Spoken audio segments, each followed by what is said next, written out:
Welcome to this week's Work the Left Side. I'm joined by Mr. Ellis Barker. And, dude, yes, prior to the previous hiccup we just had, apologies, but it's awesome to have you on, dude. Thank you so much for coming to talk to us. How you doing? Yeah, good, thanks. How are you? Yeah, mate, all good.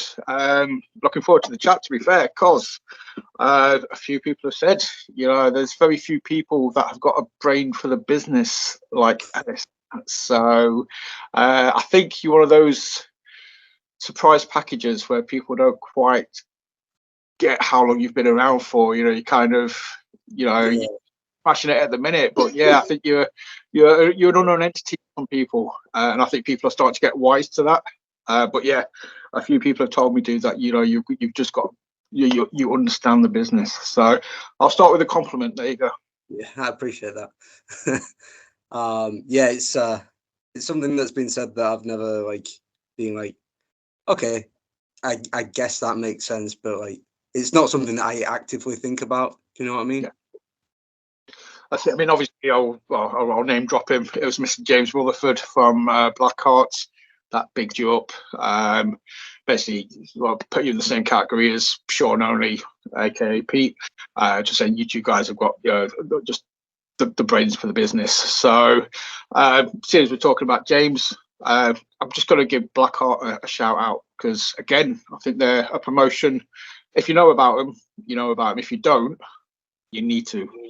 Obviously, you've been banging matches at Blackheart. Yeah,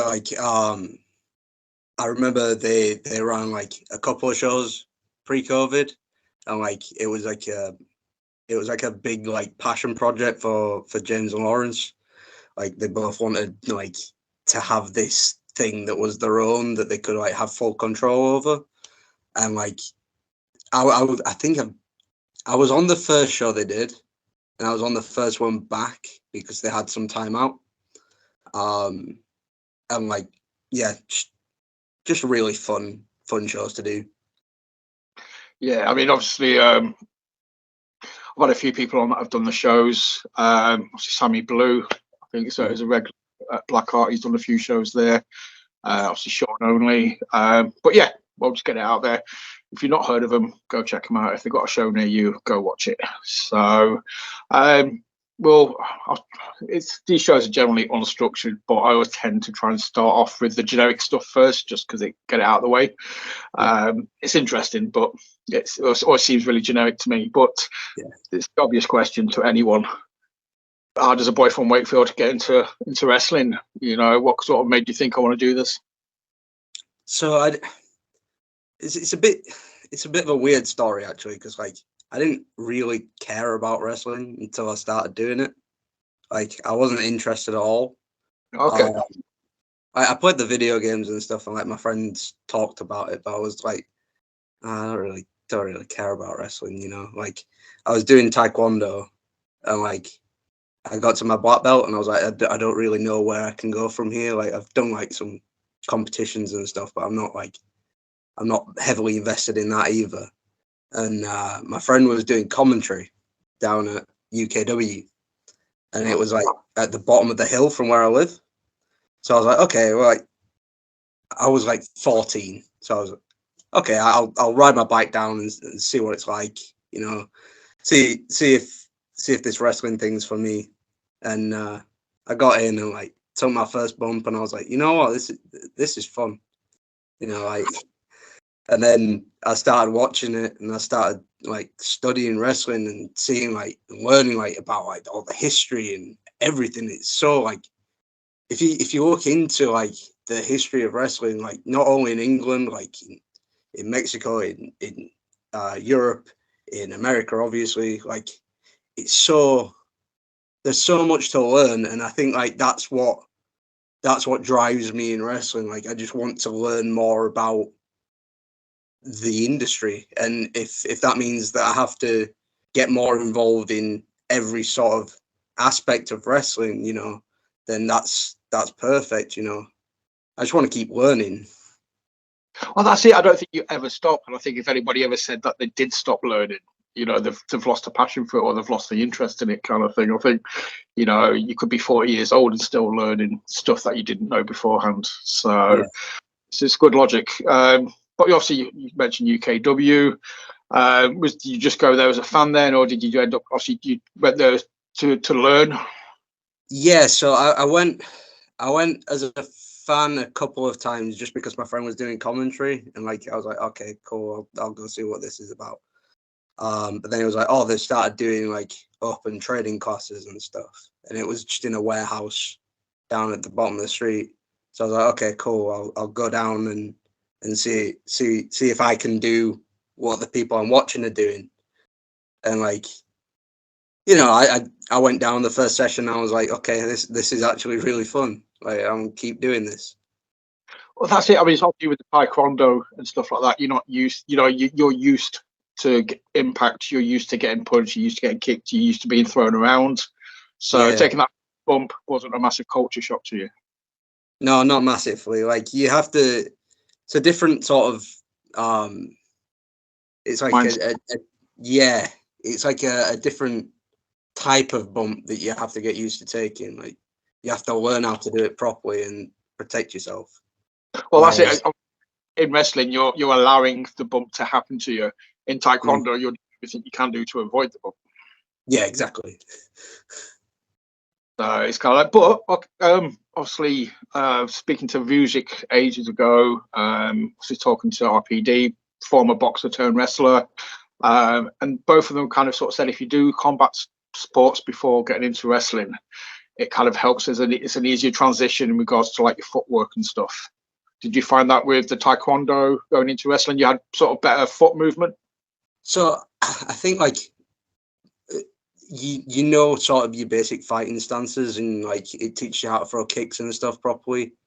So yeah, it kind of helps with that, but again, like it's so completely different to what wrestling is that it's like you have to not forget all of that, but sort of park it to one side and be like, okay, I'm doing this now. Yeah. Like I need to focus on making sure that I've got the fundamentals of this down before I can move so it could on. Double-edged sword in regards to you're going into it thinking, right, I know this, and this, and it's like a total like, actually, no, I need to forget everything that I know. Yeah, pretty much.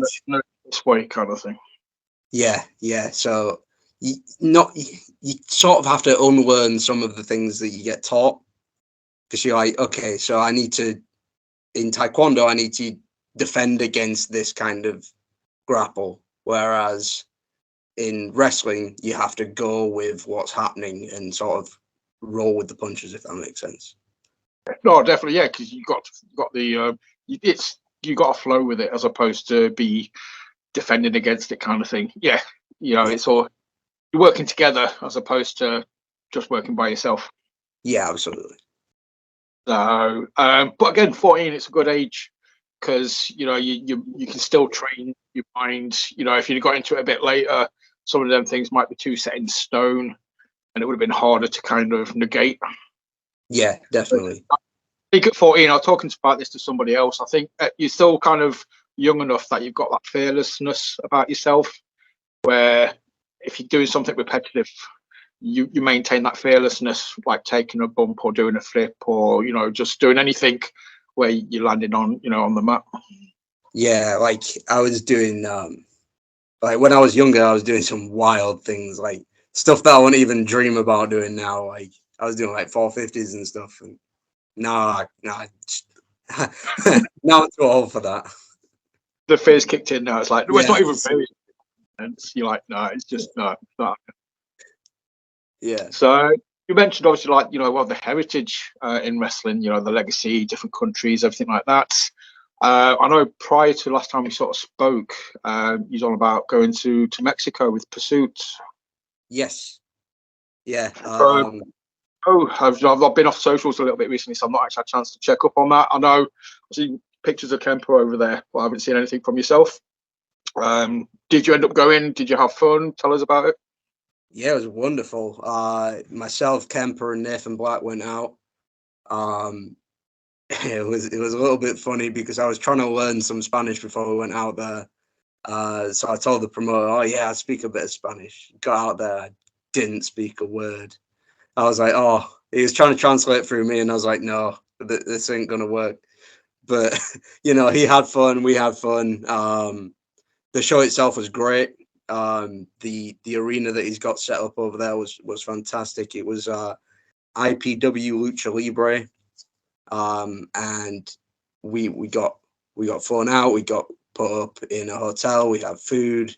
Like it was fantastic. The show itself, great. It was live streamed on Facebook. I shared the live stream of that, and then yeah, after the match, so like it was my dream to go and wrestle in Mexico. And as soon as I heard that like Pursuit were getting a chance to go out there, I was like, okay, I need to get on this. So I was straight talking to Nathan. I was like, I've got to come out on this run to Mexico. And then eventually I get on it, and I'm like, okay, so we've done this dream. We've got as far as we wanted to get.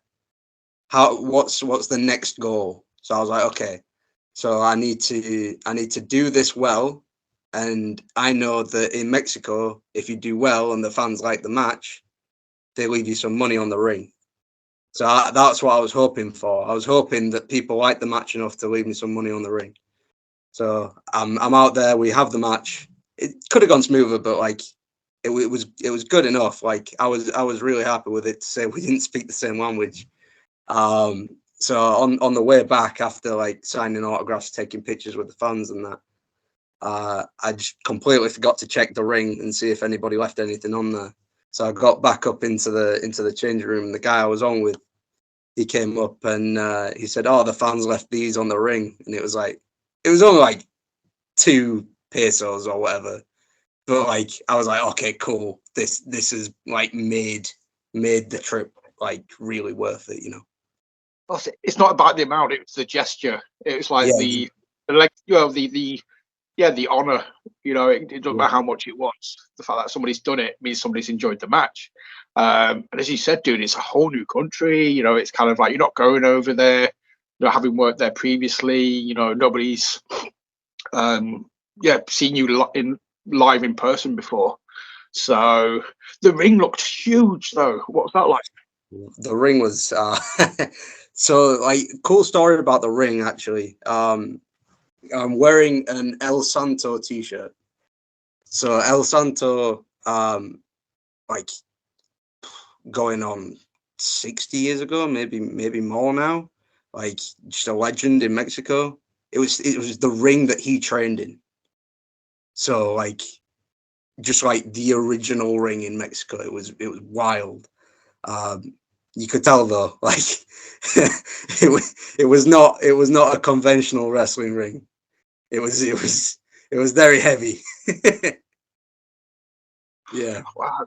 Just like I've seen a few pictures. Kind of, yeah, the ring looks huge. It's just like, you know, even Kemper looks lost in there. It was that freaking. You know, I'm not used to seeing you guys in the Pursuit ring, but I just imagine, I don't know, just running from ropes to ropes. I've just been like, that's it, fucking Yeah. look like a mile or something.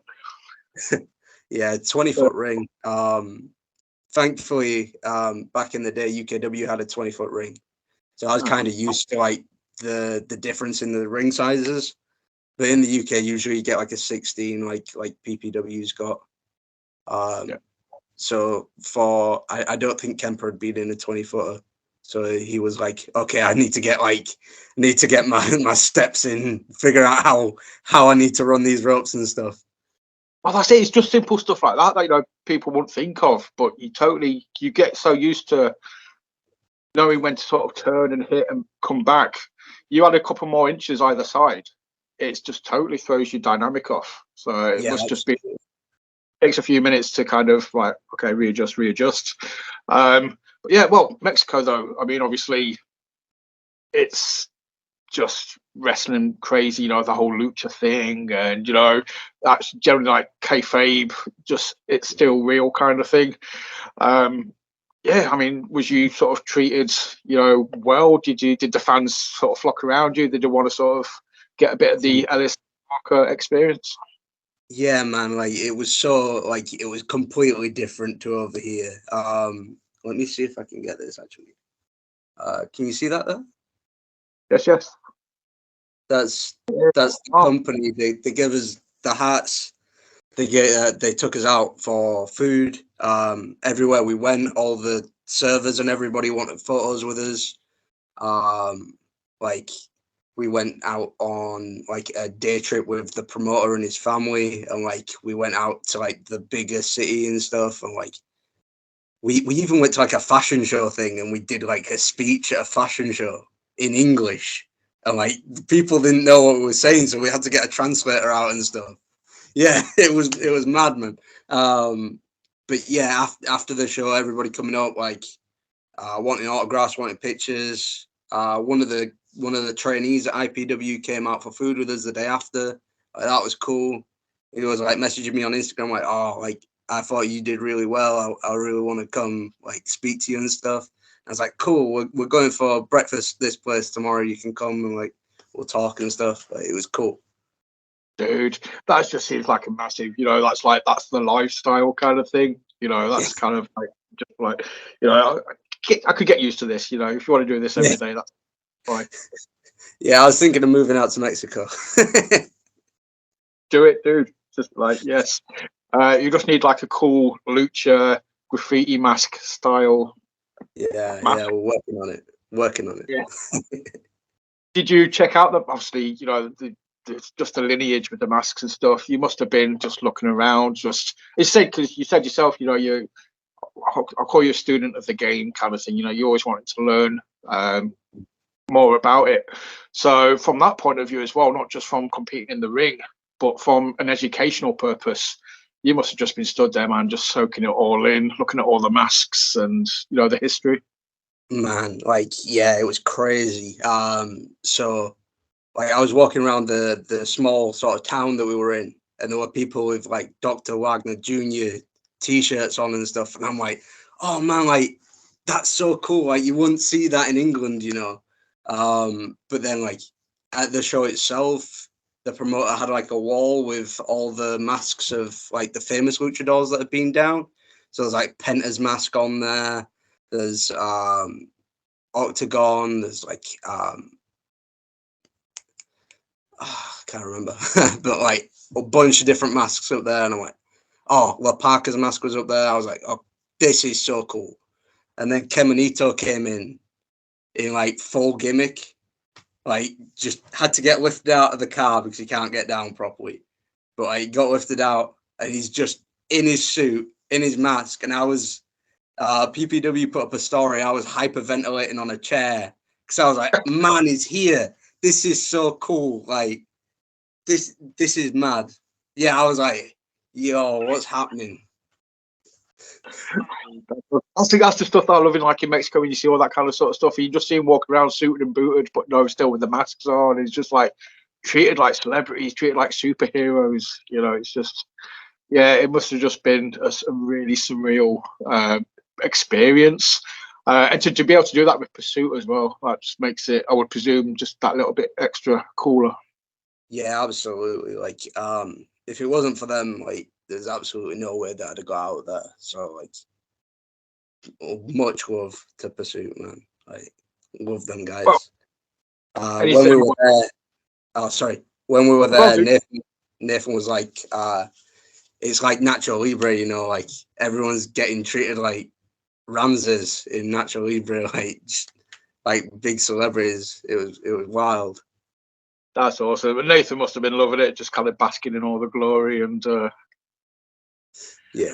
yeah, anyone who watches this obviously knows, spoken to a lot of guys from Pursuit. I rave about Pursuit. I try and hype it up as much as I can do. But it's well deserved. I think I count you as obviously part of the Pursuit family. Part of the alumni. But yeah, you just kind of everybody sort of says, you just kind of got this whole freaky family, vibe going on there. Yeah, like there's not, it's like no other training school that I've been to. Like usually you get like the sort of the cliques and stuff, and like people argue with each other. It's never like that there.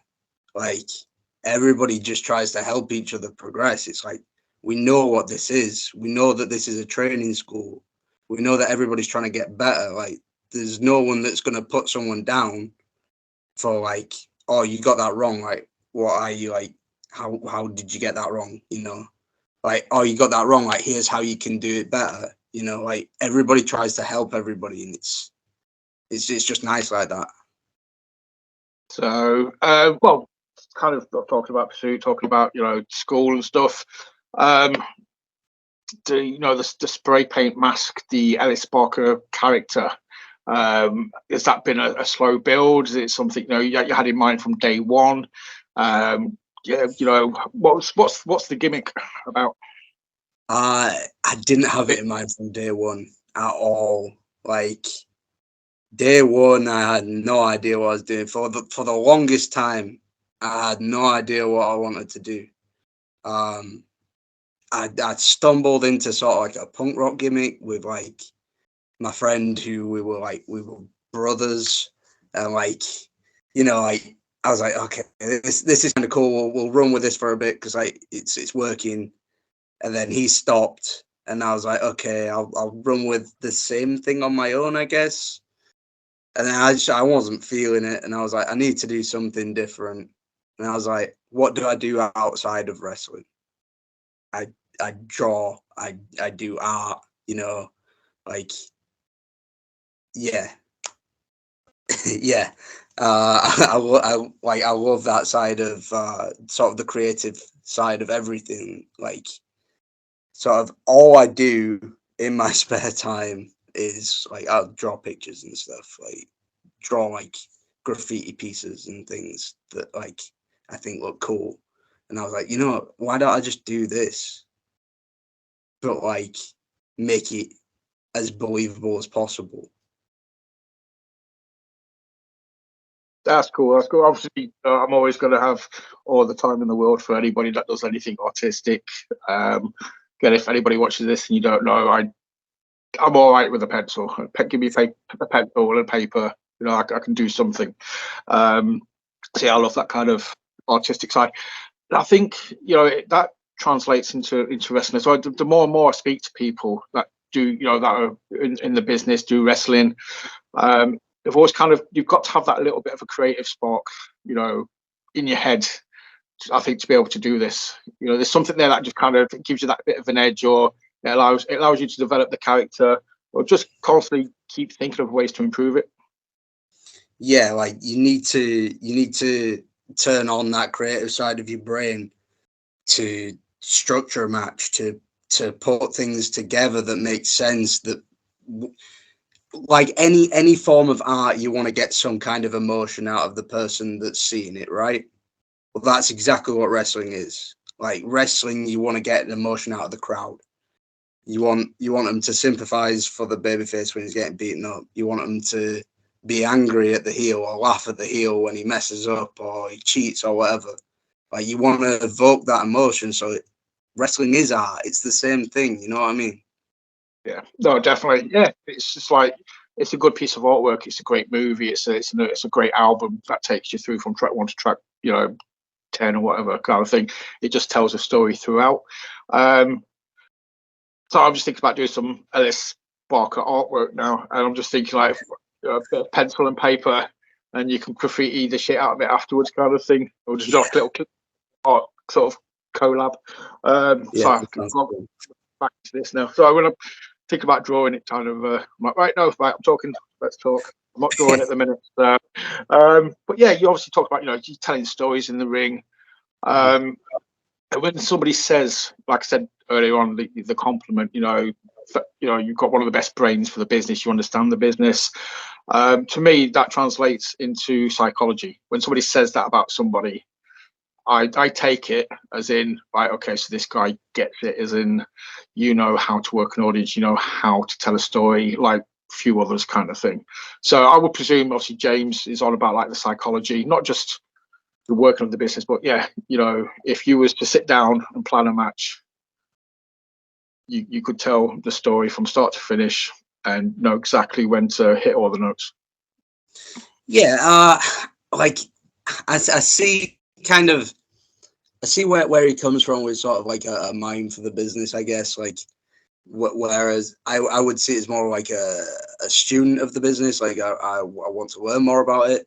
Like, there's definitely things like that I get wrong psychologically in matches and things that people pick up on. Like Liam will pull me aside and be like, "Oh, this would have made more sense here," or something like that. But I think like as like basic structures of matches, I've got that nailed down. Like, I think what James was meaning, like he gets me and Pete to do some of the agent in a Blackheart. So like the people that are coming through, if they need any help, like they'll come to us and we'll tell them, oh, this would work better here, or this person's doing this later, so maybe try something different. You know, like it's good to have that kind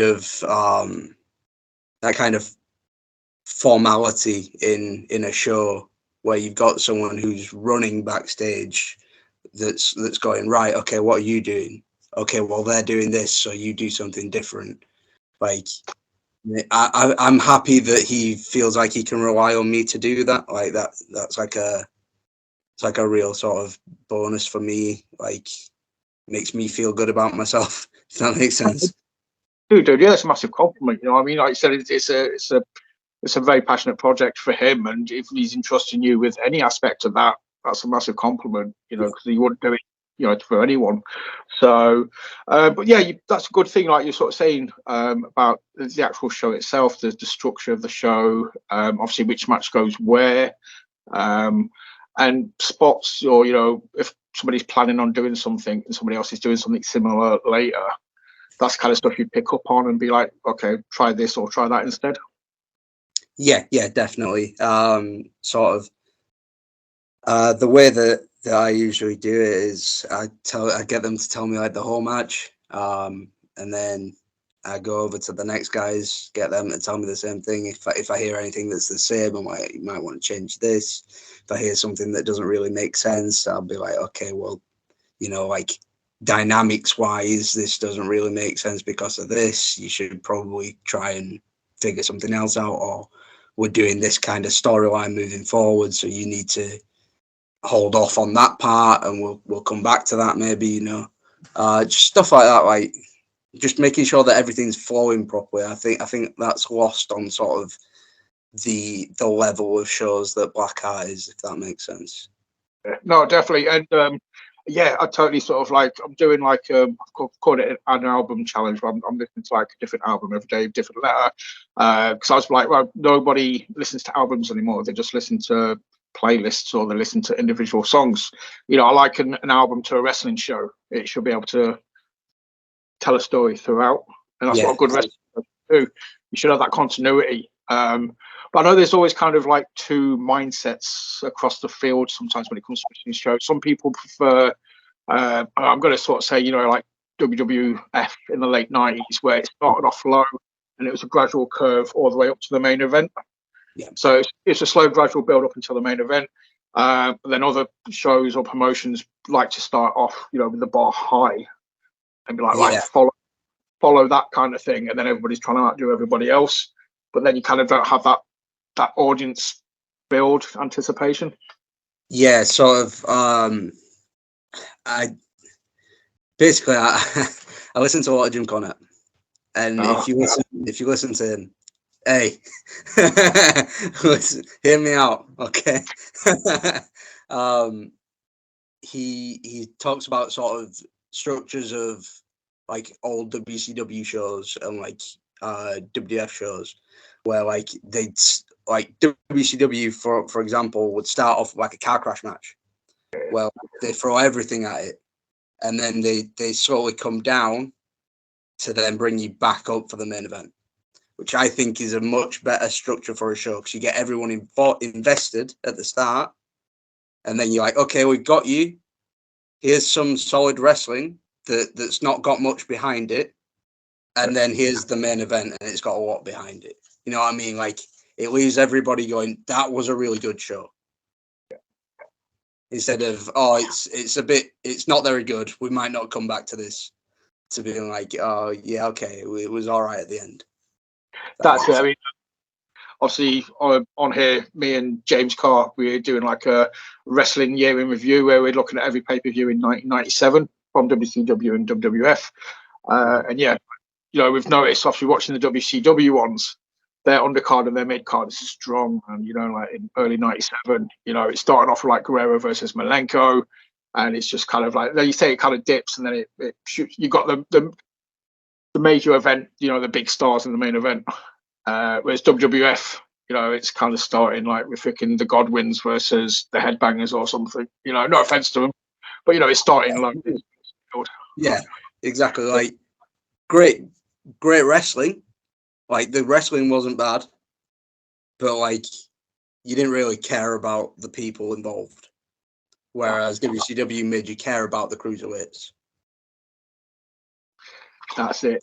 Yeah. So I'm always kind of just curious. I always like to get people's thoughts on it. Because like I say, it tends to split people. Sometimes it's like, what's the best mindset? Some people say, yeah, start the show with a banger and set the bar for the rest of the show. And then other people are like, no, I'll go burn. So yeah, I'm always curious as to, just get people's takes on it. And especially somebody, who's entrusted in the running of a show, so yeah, I just thought I'd get your brain. I thought I'd pick your brains on that. So obviously, like I say, with the psychology thing, you're still learning. People will still point out something that if you've done something wrong, maybe try this. It's like we were saying earlier. I don't think you ever stop learning, though. I mean, if you could go a whole year without being corrected on something, I'd be like, hang on a minute, does anybody actually care enough to correct me? Exactly. I got to a point where I was like, okay, no one's challenging me here. I should probably go somewhere else. You know what I mean? Like everyone's just telling me that I'm great. That's not helping. Like I know that I can be better. So I'm going to go somewhere else that's going to challenge me to be better. And to do that, I need to be with people that are better than me. You know what I mean? Yeah, no, that's it. I mean, everybody races everybody, and it's not just a pursuit. Obviously we've picked up like the positivity there, but I mean, you've been around for long enough where hopefully, you've noticed over the last couple of years, more than anything after the global bastard, after COVID, that I think everybody's just really happy to be back. That it kind of created a more positive atmosphere. Yeah, everybody seems to be everybody up now. Everybody's understanding that they can stand on their shoulders and reach higher. Yeah, the scene's like a much like nicer place to be honest. Like there's no one who's like, okay, I'm gatekeeping these spots. Like people are like, okay, you want this, like go get it. You know what I mean? Like if you want to be somewhere, people are going to be like, you go after that. Like no one's like, this is my spot, you're not having it. They're like, you want to take it, you're gonna have to try. But I'm not gonna like they're not gonna let it go, but they'll let you take it, if that makes sense. They're not gonna be offended if you try and take it. Exactly. They're not like, who are you? They're like, okay, you're coming up, that's cool. That's it. And that's how it should be. I think there's plenty of room for everybody. Well, there's got to be now. There's hundreds, of great wrestlers out there, in this country, and there's so many schools, so many promotions. There's plenty of room for everybody. I say it's not like it was 10 years ago when you had like the core 10 guys appearing on every show all over the country. Absolutely, yeah. And it can run like that for a while, but then it stagnates. People get bored of seeing the same people all the time. So it's good that it has changed, really. I think it'll get more people invested in wrestling again. And it'll get people watching other promotions as well. It kind of like it'll help fight that sort of territorial, I'm only watching this promotion, but I know I'm going to see everybody that I want to see at this promotion. It's like, no, mate, you're not going to see them at this one anymore. You have to go to this show, or you have to go to this show to be able to see a handful of people that you like. Yeah, exactly. And it exposes more people that you might then also like. You know what I mean?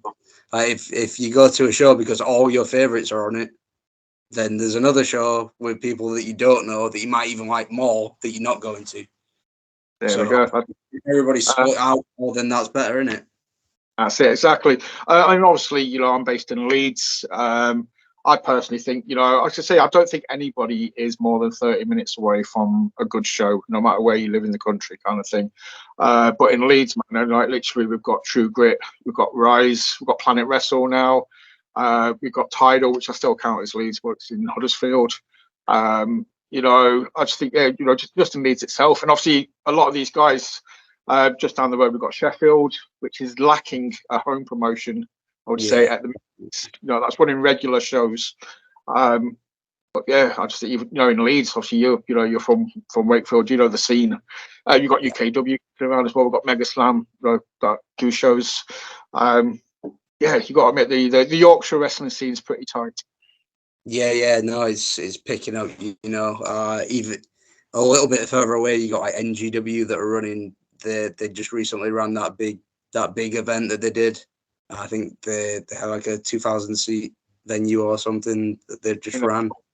Yeah, like Yorkshire's really like bringing itself up, and like I think just the amount of talent that's here is really what's driving that. Sort of Yorkshire and the Northeast together is like a really big like conglomerate.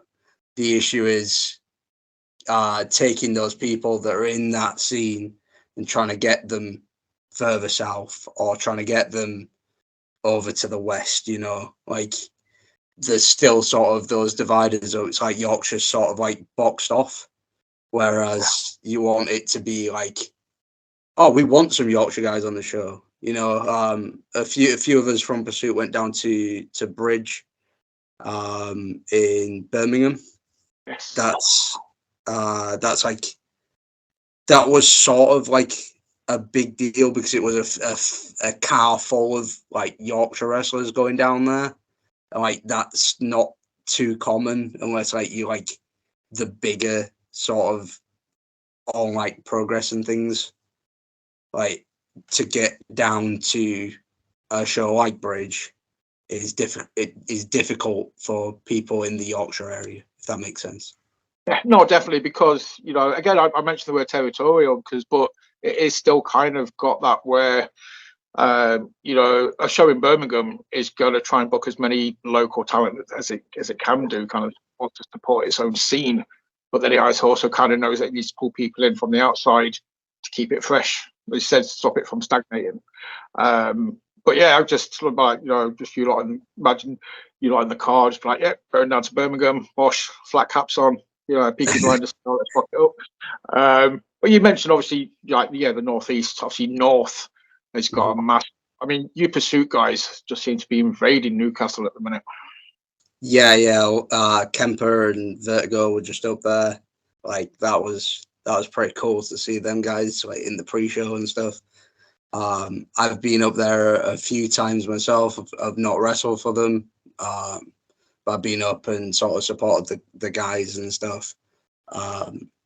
But yeah, like just trying to branch out myself. I went up to Edinburgh at the weekend. We did a show up there. The first deathmatch show in Edinburgh.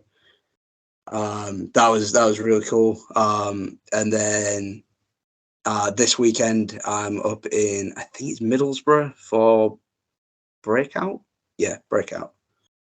So yeah, I'm trying to sort of push north because it's easier than going south. But if I can get myself out, I'll go wherever I can. Nice. As soon as anybody says they've been up to Scotland, I kind of light up because I'm like, right, I need to talk to you about this, just because if anybody's watched obviously the episodes before and I've talked to anybody about wrestling in Scotland, my excitement's just kind of like, they're fucking mental up there. How did you, what was the crowd like? Was it kind of like, because I think, Yorkshire fans, True Grit fans are awesome, Pursuit fans are awesome, North fans are, electric. But you go up to Scotland, dude, and those guys are just like, yeah, it was kind of crazy, especially like with it being a predominantly deathmatch show. Like the crowd's very there for it anyway, but like, yeah, with it being Scotland as well, sort of Nathan was on the show and like just major heat for him. Like that went down not very well. But somehow better than Mexico because at least no one tried to fight him in Scotland. Oh, really? I was going to ask. Like, I was like, so obviously, we kind of like, I joked earlier about, Nathan must have just been basking in the glory of like being in Mexico and the adoration. But I was just like, do I ask? Do I not ask? I was like, did he piss the audience off? Because like sort of said, it's still real.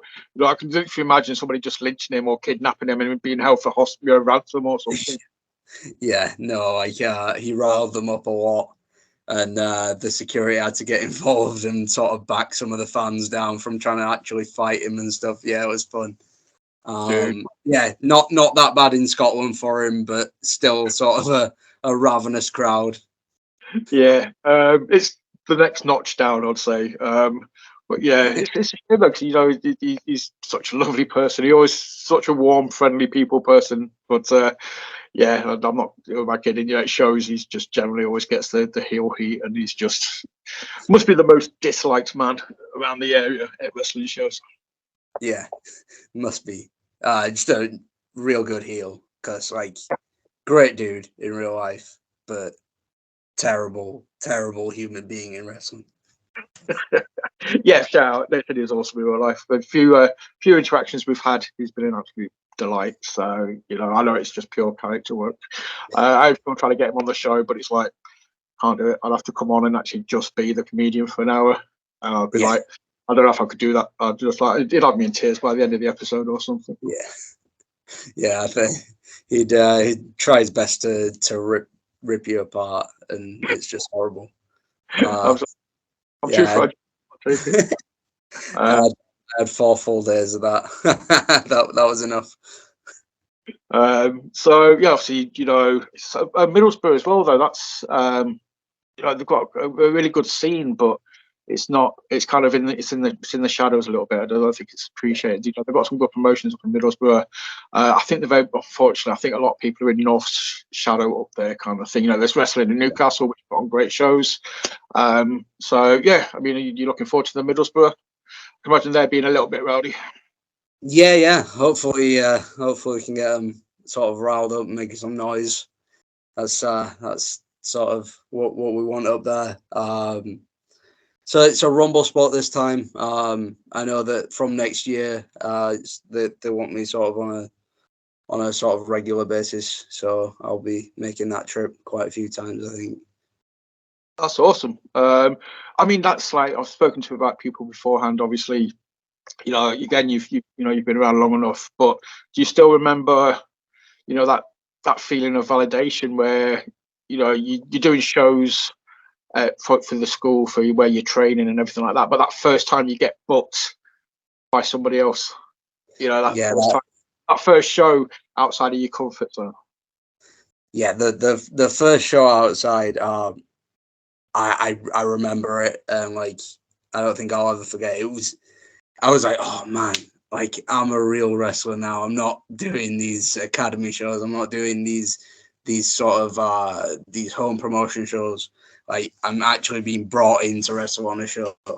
Didn't matter that it was Holbeck Working Men's Club. Didn't matter at all. It was WrestleMania for me. You know what I mean? Like mad. That's it. Say somebody, giving you validation. It's somebody being like, right, I've heard of this kid. I've heard he's like really good. I'm going to pay him some money, and he's going to come and entertain my fans. And I'm going to entrust him with my promotion, a spot within my promotion. That's absolutely. It's just some acknowledgement of how you are in wrestling, like how you've progressed. Like you can look back at it and be like, okay, cool. So this person thinks that I'm good enough to be on a show in front of a live crowd that's never seen me before. If you do well, that's even better.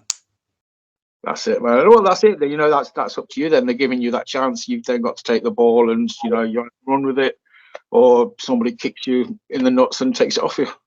Yeah, absolutely. But yeah, man, Middlesbrough's awesome. Obviously around here, personally speaking, like I say, when we got Planet Wrestle, obviously if anything coming up, with them. Oh, yes, you have. I saw them acting out totally forgot. Fucking hell. You, Joe Wade, Chili Heatwave. Yeah, absolutely. I That's just sometimes it just I forget.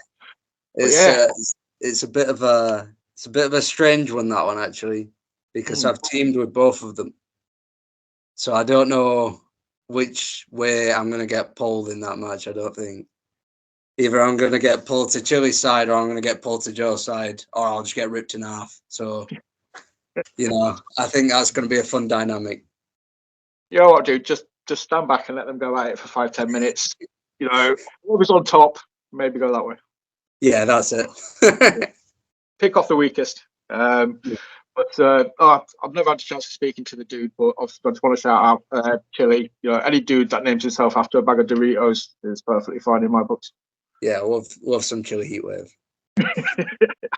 But yeah, we've obviously Planet Wrestle. I've talked about them recently. How do you find working there? Because they're more sort of obviously we just talked about Edinburgh, we just talked about deathmatch, promotions or matches, and then you got Planet Wrestle, man, which is just a fun family show. Yeah, those shows they're sort of the bread and butter of professional wrestling in England. Like the family friendly working men's club shows that people come to, whether they like wrestling or not. They might just be in there for a drink and wrestling might be on, and they look over and they're like, oh, that guy's doing something that's pretty cool, or that guy's winding me up, I really hate that guy. Like it's really cool because like my mum works at a working men's club, so I'm trying to get Jake to run there, because like I think it'd be really fun to have the barmaid's son wrestling in front of everyone and winding everybody up. My mum just waving from behind the bar. Like that'd be so funny. It'd be like AEW. Trent, you could just turn up in Sue's in like your mum's car for the end. Yeah, my mum brings me a drink mid-match to keep me hydrated. If that doesn't happen at some point, I'm genuinely so going to be disappointed now. That's amazing. But yeah, obviously, like I say, the fun. I think again though, that's just some British wrestling is so diverse. You could go to one show to another show to another show, and it caters for so many different sort of categories, so many different sort of audience. But right, so as the talent, do you sort of, if you get a booking, like the first time you ever worked for a show, would you like go on YouTube? Would you look at sort of some of what shows they've put on to get a feel of what kind of vibe it is, to be able to judge, gauge the audience? So personally, I don't know what other people do. Personally, I check through the social medias, see if I know anybody that's been on there, ask them what sort of the crowd's like, what everything that's happening on there's like. If I look and see who they've put me against, I look at their social media, see what kind of things they do if I don't know who they are. And then maybe look at sort of YouTube, see what like the draws like at the shows usually, see what the people are biting on. Like it's just, if you do your research, you know what you're gonna walk into, if that makes sense. That's it, yeah, because you can't just walk into a show expecting just to be able to do, I don't know, you might be able to. I suppose it depends on confidence if you think you've got enough to cater to all, to everyone. But, I think going in blind is like, it would help you. Yeah, right, okay, well, this audience looks like it would bite more for this kind of thing, or it would bite more for this kind of thing. If I go out there and do this, I'm going to die on my arse. Yeah, absolutely. Like, the way I see it, you got to do your due diligence. You got to study up on what the show is, probably before you even take the booking. Like, if you accept something and then you look at it and you're like, actually, I'm probably not going to fit in very well here. Like, it's probably too late at that point. So you should probably look into it as soon as you're even thinking about like trying to get out there, if that makes sense. Yeah, no, definitely. That's interesting. I never even thought about. Obviously, I just thought, you get offered something, take it, money. But yeah, why would you take something if you then look into it and you'd be like, oh shit, I'm going to look like a right mug here. I'd probably be better off not taking it just for reputation. Because time they ask, again, word of mouth, people talk. I've not even really thought about it that way before. So yeah, it would make sense to see if your character is a good fit for that atmosphere. Exactly. If it's a place where I know this is like an extreme example, but if it's a place where there's a lot of sort of negativity around the stigma of graffiti, and they want me to come in as a babyface, it's probably not the right fit, if that makes sense. Yeah. Like, I come out and I'm like, oh yeah, let's go everybody. And they're like, no, we don't want this. It's probably not the best fit. No, you automatically turn their top heel into a massive baby face and then ruined the rest, ruined it for the promotion for the next few shows. Yeah. Exactly. For that. So just don't go. Obviously, talk again. Something else we talked, about like the character, developing the character. I say, from day one, it wasn't in your head. It's been something that's come with time. But are you still working? Is there still tweaks to be made? Is there like a path that is on that you've kind of laid out, or you've got an idea for, and you think, right, I can develop it at this point, at this point? Stuff keeps sort of coming into it, if that makes sense. Like, especially on the PPW in-house shows, that's a good way to sort of make changes and sort of establish things with the character. Recently, I had to do like a hardcore match with Radu, and leading up to that, like from one of the first ones that I did for the in-house shows, I think it was me and Ella versus Freak Show, and I did this thing where I was like, oh, I'm scared of clowns. Not actually scared of clowns. I love clowns. Like, I listen to ICP all the time. Like, I love like clown face, like juggler stuff. And I was like, okay, cool. So I'm doing this hardcore match with Radu. Ellis Barker wouldn't really do a hardcore match because it's not sort of like, Ellis Barker is more of a technical wrestler, so he's not really going to want to do that.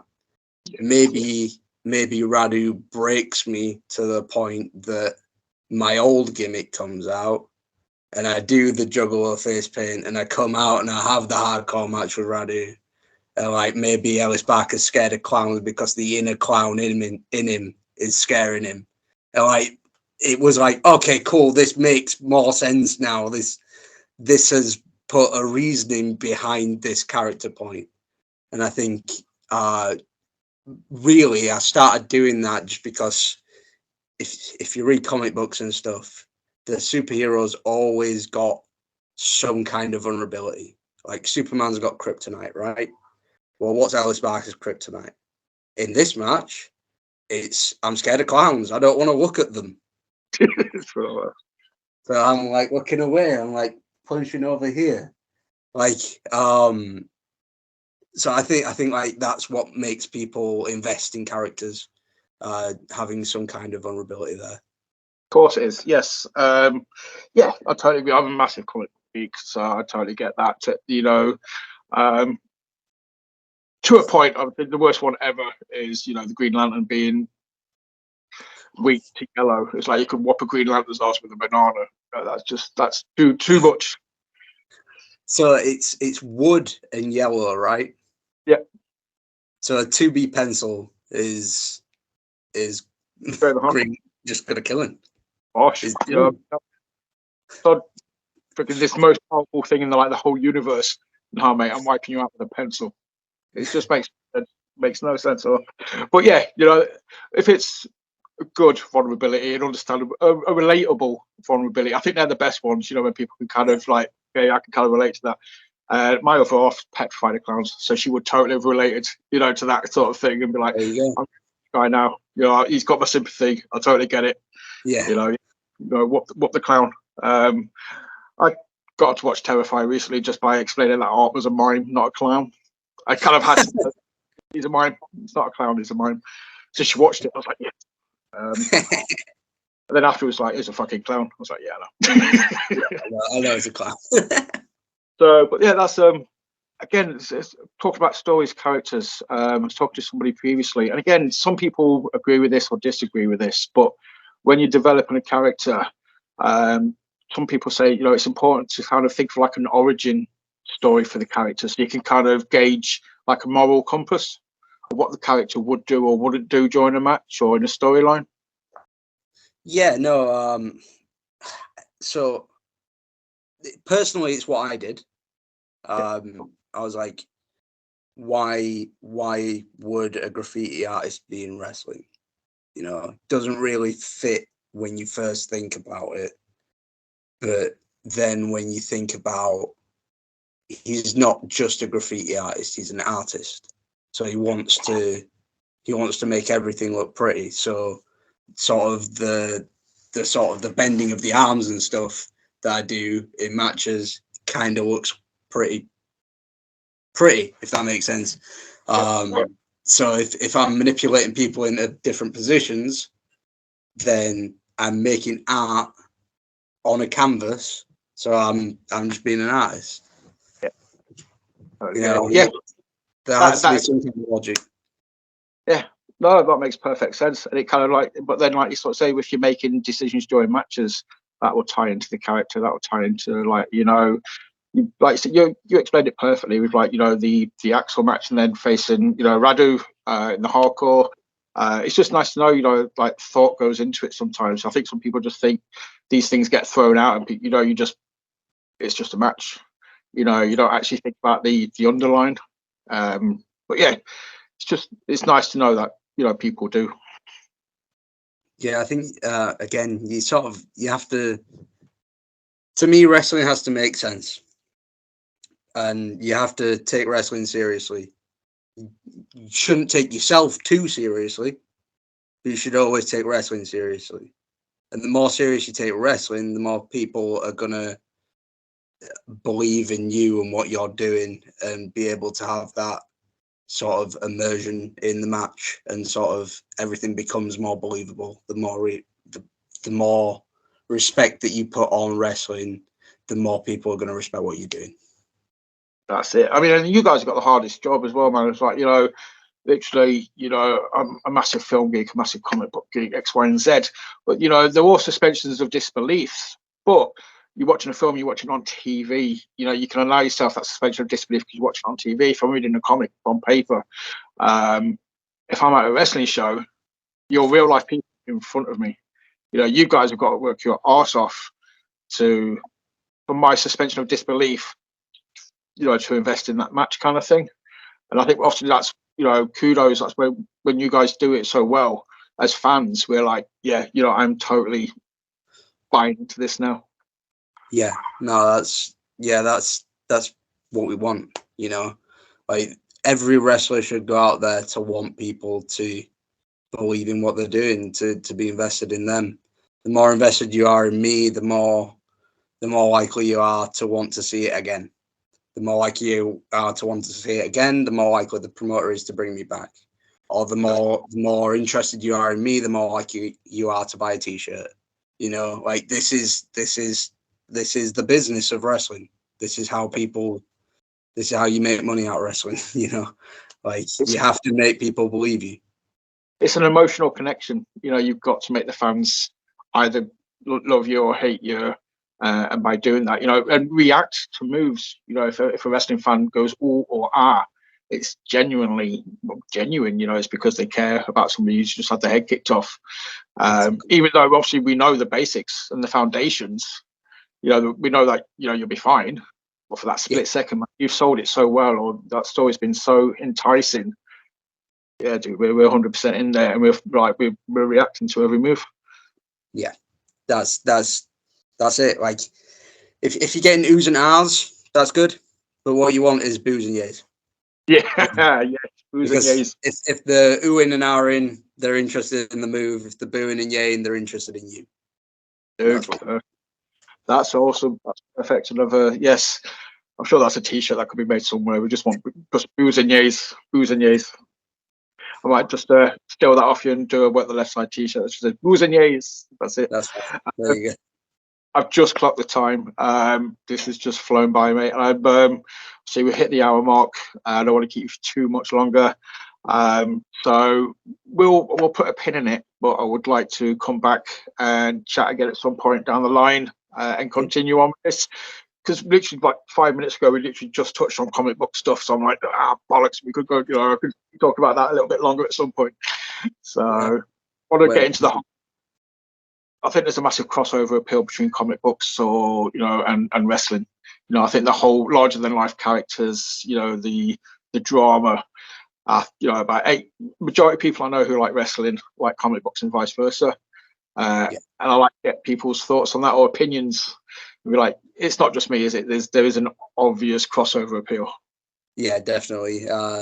Especially sort of the superhero side of comics. I think there's a big crossover sort of superheroes and villains. I could definitely do a 4 hour on that. So yeah. Whenever you want me, I'm happy to come back. This was fun. Cool. I'm going to hold you to that. We'll do like a comic book special or something, and that's when I can do the Ellis Barker artwork. There you go. Jesus. Dude, where can people find you on the socials? Socials, probably best to get me on Instagram. That's where I'm most active. It's at Ellis Barker _PW on Instagram. At Ellis Barker 10 on X, and just Ellis Barker on Facebook. Cool. Obviously, I'll tag you all in. I'll tag you in the posts and stuff anyway when the episode uploads. But yes, thank you for watching. Hit like, hit share, subscribe, comments, do all the generic stuff that you do after watching a video on YouTube. Help us spread the word, and keep your eyes peeled. Got some big announcements coming up for 2024. Still got some awesome guests coming up for this year as well. Got Mr. Radu on next week. Oh my, you're gonna have fun with that one. Yeah, I'm looking forward to it. It's definitely an interesting character. So I'm ready to see what happens on that episode. But yeah, thank you for watching, and we will see you again very, very soon.